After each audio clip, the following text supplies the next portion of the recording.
Student of class 10 के online classes के अंदर पर्सन के बारे में आपको बताया जा रहा था। प्रीवियस के वीडियोज में फर्स्ट पर्सन और सेकंड पर्सन के बारे में स्टडी कराई जा चुकी है। अब आते हैं थर्ड पर्सन पर। थर्ड पर्सन के प्रोनाउन को उसको परिभाषित करके व्हाइट बोर्ड पर लिखा गया है। पहले हम इसको देखेंगे। थर्ड पर्सन, जो प्रोनाउंस, जो सर्वनाम उस व्यक्ति पर्सन के लिए यूज प्रयोग, यहाँ देखिए यूज प्रयोग होता है जिसके बारे में कोई भी व्यक्ति हो, अगर उसके बारे में या उसके विषय में बात की जाए। ठीक है, मान लिया 2-3 लोग ग्रुप्स में बैठे हुए हों और एक तीसरे पर्सन के बारे में बात कर रहे हैं, तो जिसके बारे में बात हो रही है वहां पे प्रेजेंट नहीं होगा, वो वहां पे उपस्थित नहीं होगा, वही आपका थर्ड पर्सन होगा। जैसे मान लिया मैं अपने दोस्तों में किसी चाय की दुकान पर बैठा हूं और वहां पे बात कर रहा हूं, एक तीसरा फ्रेंड्स जो है उस बीच में नहीं है, उसकी बात हो रही है, तो वो तीसरा जो होगा वो आपका क्या होगा, थर्ड पर्सन होगा। तो डियर स्टूडेंट, थर्ड पर्सन को हम इसी तरह से जानेंगे कि कोई भी पर्सन हो, उसका एक ग्रुप हो, वहां पे बैठ करके बात हो, कहीं भी बैठकर बात कर रहे हो, लेकिन जिसकी बात हो रही है वहां पे वो प्रेजेंट ना हो, उसको हम क्या कहते हैं, थर्ड पर्सन कहते हैं। मैं उसको अपनी भाषा में समझाया। अब यहां देखते हैं बोर्ड पर, जो प्रोनाउंस सर्वनाम, आप सर्वनाम जानते हो, ही होता है, सी होता है, इट होता है, यू होता है, दे होता है, देर होता है, ये सारे प्रोनाउंस होते हैं। लेकिन आज हम जिस प्रोनाउंस की बात करेंगे, जिस पर्सन की बात करेंगे, वो पर्सन थर्ड होगा। और थर्ड पर्सन के प्रोनाउंस कौन कौन से होंगे यहाँ पे भी मैं लिख के बताऊंगा। जो प्रोनाउंस सर्वनाम, जो प्रोनाउंस सर्वनाम उस व्यक्ति पर्सन के लिए। अब यहाँ पे ये नहीं नोटिस कर रहा है कि केवल जो है स्त्रीवाचक हो, नहीं, उसमें ना कोई स्त्रीवाचक ना कोई पर्सन हो, पर्सन बेस सब आ सकते हैं, के लिए यूज प्रयोग होता हो, जिसके बारे में विषय में बात की जाए या कुछ कहा जाए। आप उसकी बात करो या उसके बारे में कुछ कहो, तो उसे हम क्या कहते हैं, थर्ड पर्सन अन्य पुरुष कहते हैं। ठीक है, अब जैसे वो कौन कौन से होंगे देखिएगा। हो गया ही क्या है, ये थर्ड पर्सन। मैंने जैसे कहा कि वह पार्क में घूमने जाता है, मैं किसी से बात कर रहा हूं, ठीक है, और मैं कह रहा हूं वह पार्क में घूमने जाता है, तो जो जिसके बारे में कह रहा हूं वो पार्क में घूमने जाता है, तो वहां पे वो मौजूद नहीं है, तो वो आपका क्या हो जाएगा प्रोनाउंस, वो हो जाएगा ही और कामा शी। यहाँ पे स्त्रीवाचक भी, फिर जैसे कहा वह रसोई घर में आटा गूंथती है। ठीक है ना, वह रसोई घर में क्या करती है, आटा गूंथती है, तो मतलब वो तो रसोई घर में है, लेकिन बात हम कहां पे कर रहे हैं, बात हम कहीं पे भी कर रहे हैं कि वह रसोई घर में आटा गूंथती है, तो वो थर्ड पर्सन हो जाएगी, जो रसोई घर में आटा गूंथ रही है, तो शी हो जाएगा, वो स्त्रीवाचक होगा। ठीक है, तो ये हो गया ही शी। उसके बाद क्या होगा, कामा दे। क्या हो गया, दे। मैंने कहा वे तालाब में स्नान कर रहे हैं। क्या कहा कि वे तालाब में स्नान कर रहे हैं या वे तालाब में नहा रहे हैं। तो यहाँ पे देखिए, मान लो कोई आकर के पूछे, बताइए वो वे कहाँ है, तो हमने कहा वे तालाब में स्नान कर रहे हैं, तो वहां पे हम दोनों, जो मुझसे पूछ रहा है कि वे कहाँ है, मैंने कहा कि वे तालाब में स्नान कर रहे हैं, वो यहाँ पे बंदा नहीं है, वो तालाब के पास है जहाँ पे स्नान करने गया है, लेकिन उसकी बात यहाँ पे होगी। ठीक है, तो यहाँ पे ये क्या हो जाएगा, ये भी आपका थर्ड पर्सन हो जाएगा, ही शी दे हो गया। अब इसी क्रम में एक और होता है प्रोनाउंस, जिसे कहते हैं इट। क्या कहते हैं, इट। ये भी आपका थर्ड पर्सन का प्रोनाउन है। इट के माने ये भी होता है, इट के माने वह भी होता है। ये न्यूट्रल जेंडर है। क्या है, न्यूट्रल जेंडर है। ऐसे जानवरों के लिए और ऐसी वस्तुओं के लिए जिसके अंदर जान ना होती है, उसके लिए इट का प्रयोग करते हैं। ठीक है, तो हो गया ही शी इट दे, ये हो गया। अब यहाँ पे और देखते हैं, अब ही का और लिख दे रहे हैं इसके, ये तो सब्जेक्टिव केस है ना, यही मैं ऑब्जेक्टिव केस भी दिखा दे रहा हूं।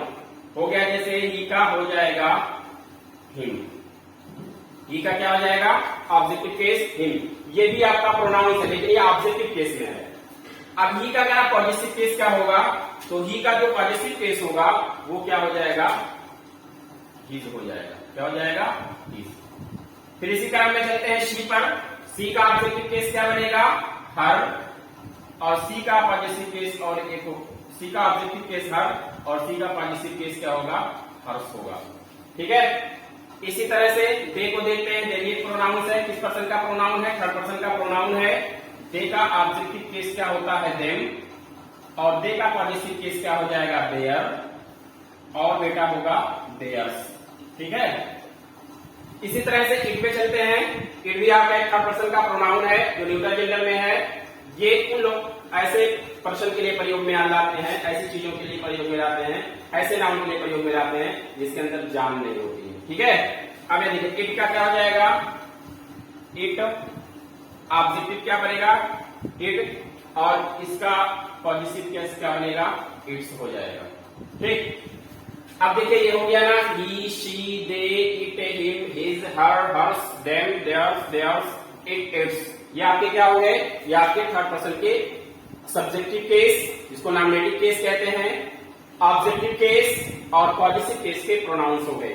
तो आपको बच्चों समझ में आया होगा कि थर्ड पर्सन के प्रोनाउंस कौन कौन से होते हैं और एक थर्ड पर्सन प्रोनाउन कहलाते कैसे हैं कि एक थर्ड पर्सन प्रोनाउंस है। तो मैंने बताया आपको पहले भी कि वो व्यक्ति जिसके लिए बात हो रही हो वो यहाँ पे प्रेजेंट नहीं होता है, उसी को हम थर्ड पर्सन कहते हैं।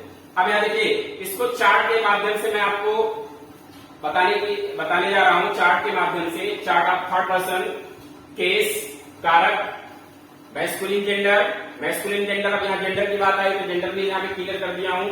Masculine gender pulling, feminine gender स्त्रीलिंग, और न्यूट्रल जेंडर नपुंसकलिंग, और कॉमन जेंडर उभयलिंग।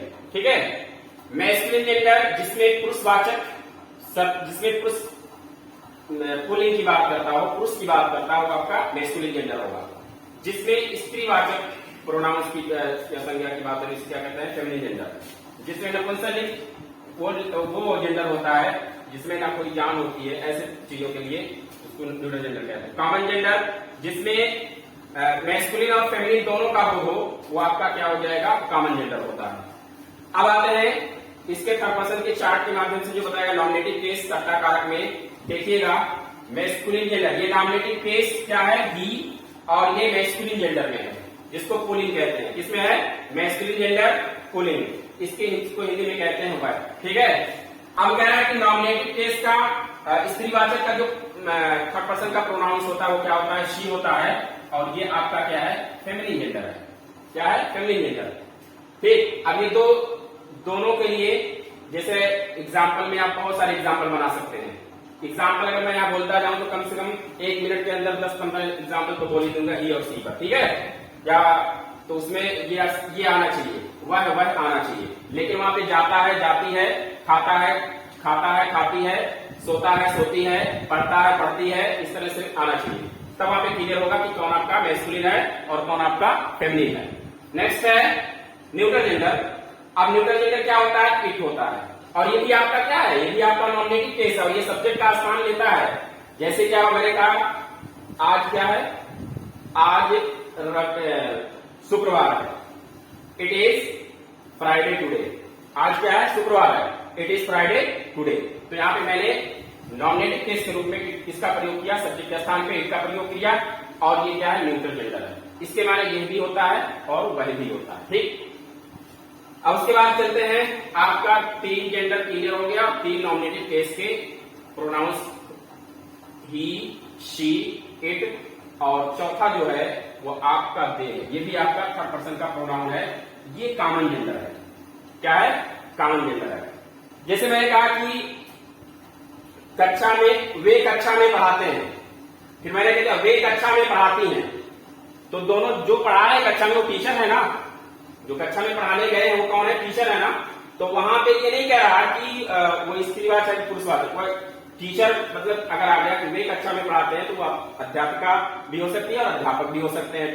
ठीक है, तो वहां पे ये क्या हो जाएगा, टीचर शब्द जो आएगा वो आपका हो जाएगा कॉमन जेंडर। ठीक है, तो यहाँ पे दे क्या हो गया, वे यानी कॉमन जेंडर हो गया, और ये आपका थर्ड पर्सन का मैस्कुलिन, थर्ड पर्सन का नॉमिनेटिव केस है। ठीक, अब क्या हो गया, नॉमिनेटिव केस के प्रोनाउंस कौन हो गए, ही हो गया, सी हो गया, इट हो गया, दे हो गया, ये नॉमिनेटिव केस का प्रोनाउंस है। और इसके जेंडर भी क्लियर हो गए। चार्ट बहुत अच्छा बना हुआ है, अगर इस चार्ट समझ में आपको आ गया तो पूरे जो है थर्ड पर्सन के प्रोनाउंस समझ में आ जाएंगे। अब उसके बाद देखते हैं नॉमिनेटिव केस की बात हम कर चुके हैं, आपको समझ भी आया होगा। उसके बाद दूसरा है ऑब्जेक्टिव केस। क्या है? Objective case. भाई जब सब्जेक्ट आएगा तो ऑब्जेक्ट आना लाजमी है, इसमें तो कोई दो राय नहीं कि जब किसी वाक्य में सब्जेक्ट है तो उसका ऑब्जेक्ट कंपलसरी है। ऑब्जेक्टिव केस कर्मकारक। अब यहां देखिए ही है ना, ये आपका क्या है? ये नॉमिनेटिव केस है। तो कह रहा है कि अगर किसी ने कहा कि बताइए ही आप जानते हो कि ये आपका नॉमिनेटिव केस है और ये मैस्कुलिन जेंडर में है, पुल्लिंग में है, तो इसका ऑब्जेक्टिव केस क्या होगा?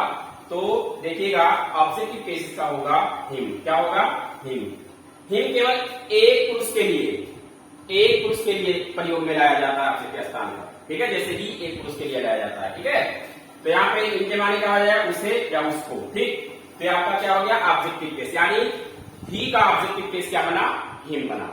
ठीक, इसकी हिंदी आपको ब्रैकेट के अंदर लिखी हुई है, आप नोट करिएगा। ठीक, अगला है, अब फिर कह रहा है कि ही के बाद कौन सा नॉमिनेटिव केस है? शी है। अब कह रहा है शी का बताइए ऑब्जेक्टिव केस क्या होगा? तो शी का ऑब्जेक्टिव केस है हर। क्या है? हर। हर के माने उसको, उसे। ये भी केवल ओनली वन वुमेन के लिए प्रयोग में लाते हैं, यूज में लाते हैं, यानी हर का प्रयोग केवल एक स्त्री के लिए लाएंगे। अब उसके बाद कह रहा है इट यहाँ पे आपका नॉमिनेटिव केस था, न्यूट्रल जेंडर का था, तो यहाँ पे ऑब्जेक्टिव केस क्या बन जाएगा? इट ही रहेगा, सेम वही उतर जाएगा, उसमें कोई चेंजिंग नहीं होगी। इसके माने उसे हो जाएगा। यहाँ पे ये वह होता था, यहाँ पे क्या हो जाएगा? ऑब्जेक्टिव केस जब इट होता है तो यहाँ पे क्या हो जाएगा? उसे। ठीक है, तो ये हो गया। तो इससे ये पता चला कि ही का ऑब्जेक्टिव केस हिम होता है, शी का ऑब्जेक्टिव केस हर होता है और इट का ऑब्जेक्टिव केस इट होता है। अब इसी क्रम में चलेंगे।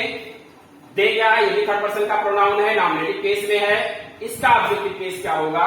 इसका ऑब्जेक्टिव केस होता है देम। क्या होता है? देम होता है। देम के माने क्या? उन्हें, उनको। ये एक से ज्यादा लोगों के लिए प्रयोग में करते हैं। देम का प्रयोग एक से अधिक के लिए किया जाता है, यानी केवल एक के लिए नहीं किया जाएगा। ठीक है ना? तो यहाँ पे क्या? उन्हें, उसको। अभी आपका ऑब्जेक्टिव केस क्लियर हो गया। चलते हैं उसके बाद पॉजिटिव केस में संबंध कारक पर। संबंध कारक एक रिलेशन बताता है, एक संबंध बताता है। ठीक है, अब यहां देखिए ही का पॉजिटिव केस क्या होगा? तो ही का पॉजिटिव केस हिज होगा। इसके माने होता है उसका। क्या होगा? हिज। और ये हिज क्या है? ये आपका मैस्कुलिन जेंडर है। हिम क्या है? ये आपका मैस्कुलिन जेंडर है। ही क्या है? आपका मैस्कुलिन जेंडर है। लेकिन इसी कैटेगरी नॉमिनेटिव, ऑब्जेक्टिव और पॉजिटिव में बढ़ी हुई है चार्ट के अंदर। ठीक है, सी पे चलते हैं। सी यहाँ पे क्या है? फेमिनिन जेंडर है और नॉमिनेटिव केस है। इसका ऑब्जेक्टिव केस क्या होगा? हर।